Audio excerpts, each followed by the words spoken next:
What's going on, everybody? Welcome back to Redriveraviation. Hope you're having a fantastic day today. And today we have the Tulsa International Airport news for the month of June 2024. I hope all of you are excited for this today. I know it's a little bit behind. I apologize about that. I got extremely tied up between all the months that have happened since June. So apologies about that, but we are here today to redeem ourselves. And it was a little bit lighter on the news aspect. It was more of a consistency and really cool to see all the awesome aircraft flying in month for TUL. But there were some major events that we definitely have to talk about. So I hope each and every one of you are excited for them, like I said, and without any further delay, everyone, let's just go ahead and get started. So here's the homepage, obviously pretty standard for what we've seen previously. No major changes here, but it is super exciting to announce that Sun announces a $620 million investment for U.S. solar wafer manufacturing operation at Tulsa International Airport. So this was back on June 25th. They announced a brand new facility, again, $620 million, and this will provide so many new job opportunities here at Tulsa International Airport. This will be a 68-acre facility off of Mingo Road. So really exciting for this, and hopefully it'll be fully operational here in about 2 years or so. So their plan is that there's a huge need here of American-made energy. So their goal is to progress on that with this huge facility. Once again, that will be off of Mingo Road. So this is a really big opportunity for Tulsa International Airport with revenue and all the other factors that go into this. So really great write-up here, and I highly recommend diving into it. But Sun AS is a startup from 2007, and they're looking to work on ultra-high efficient solar cells. So this is a super exciting development. I think this will be quite awesome for Tulsa International Airport. So we're very excited about this, and overall I think this will be quite a productive project here for TUL and companies. So very excited about all that, to say the least.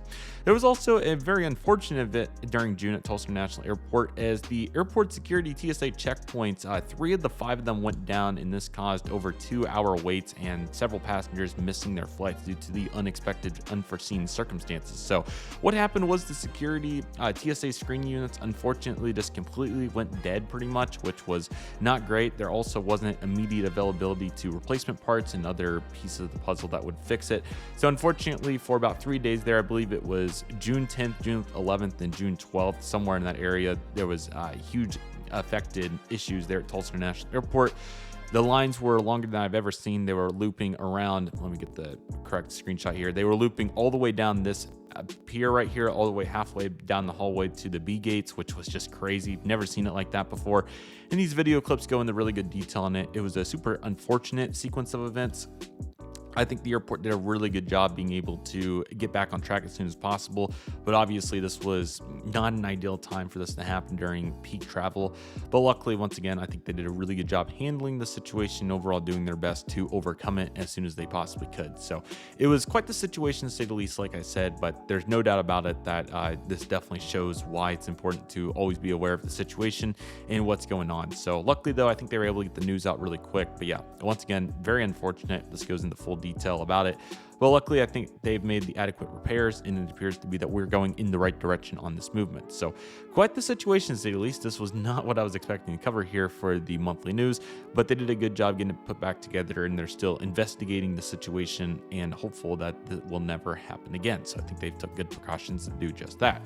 And yeah, that was really it for the actual major news part. I'll go to the Instagram here in a moment, pull that up, and we'll take a look at that. But major news to talk about here for the month of June 2024 is we had some major air service changes, which is super exciting. So I'll pull up my airport update and model form to give a visual perspective here in the moment. But as for the map view, you can see that American Airlines service to Miami was daily starting in June, which was huge. I believe June 3rd was the day that started, and it's been extremely successful during the whole summer.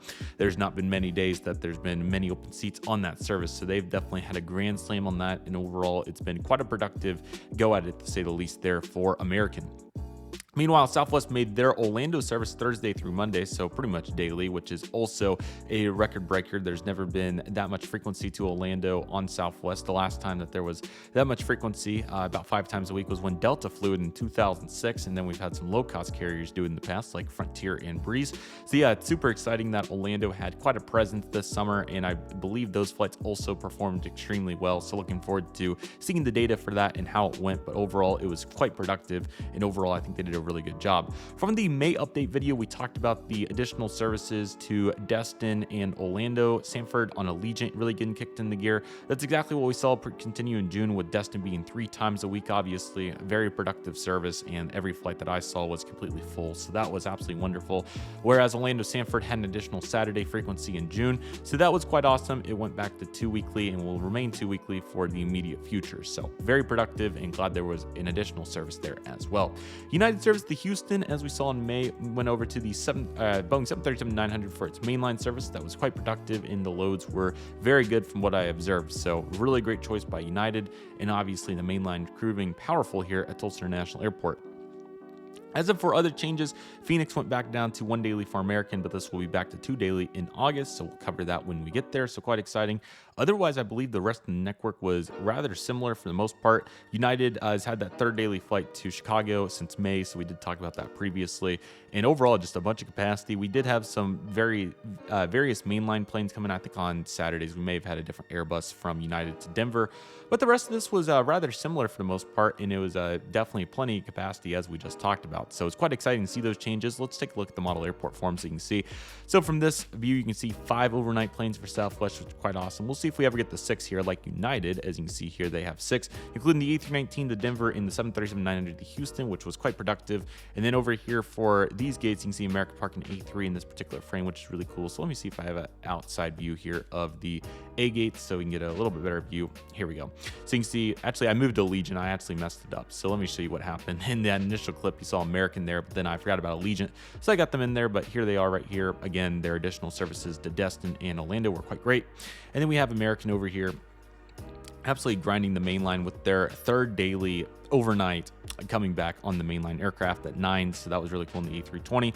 So really cool to get back to that capacity on the Dallas service as well, and safe to say that there was a bunch of changes. So again, feel free to check out this airport update for the full rundown on what we had service-wise. So that was really great. It's also been so long since we've done one of these that I actually have some statistical updates. I don't believe we talked about May or June at all, so let's go ahead and talk about these numbers. So starting off with May 2024, Tulsa International Airport saw over 300,000 passengers, I believe for the first time since 2018 or 19 was the last time this happened, which is quite a substantial increase. This is a 7.5% increase, which is absolutely incredible considering how awesome the numbers were in May of 2023. So this puts us 4% ahead of the curve from 2023. That we had a huge event in March that inflated that number a little bit. So really it's about 6% in the non-saturated number statistics there. So again, 309,000. The employment number, I don't know why it's so much higher than the deployment number. So if anybody has any speculation of that, I would love to hear. But over 300,000 was a huge number. And as you can see on this scale, we're at 1.242. And then that takes us into the June report. 319,000. I believe that is near record. I think it's the highest it's been since probably June of 2008, but that's a huge number. 1.561 million. That was up 6%, 6.15. So that gives us a calendar year. We are up to 4.3. So it's quite an exciting time. I'm super eager to see what July and August numbers look like. So we'll report back on those when we have them. But as you can see right here, quite substantial numbers, and it's definitely really exciting to see how productive the airport was. And the cargo is still very productive too. As you can see, 8.6 million pounds, which is still very, very impressive. So awesome to see that, along with some other interesting notes to have as well. For example, we have substantial movements in our air carrier numbers, which are up 7.5%. The air taxi numbers up 20%. And then due to Tulsa Riverside having some rehabilitation projects, the GA local traffic is up 300%.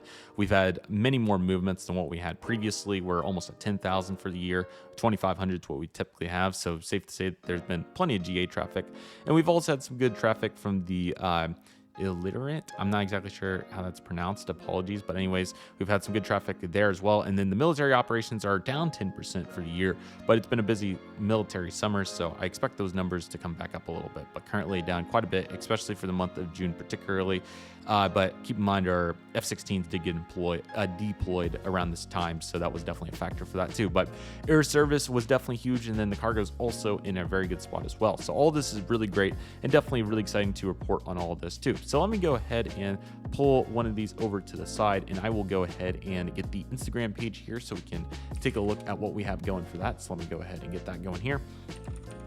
But there were some good posts over the month, so let's go ahead and take a look at those. So now that I have the Instagram, I can bring it back over, and let's go ahead and see. I believe June started around here. So you can see we also had the opening. I think we talked about this previously, but the opening of Shirosky's, which has been really awesome. So really cool to see all that going on.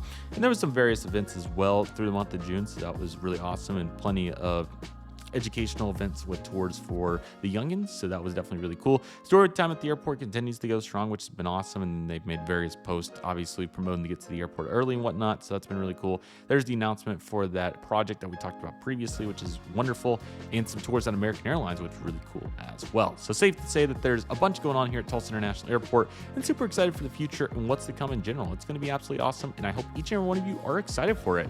So with all that being said, everybody, that'll do for today's video. Thank you all so much for watching. I want to thank each and one of you for watching. My name is Redriveraviation. Take it easy, everybody. Stay safe. Just process. Do you love and love what you do? My name is Redriveraviation. And thank you all so much for watching, and I'll see you all soon as Redriveraviation is signing off.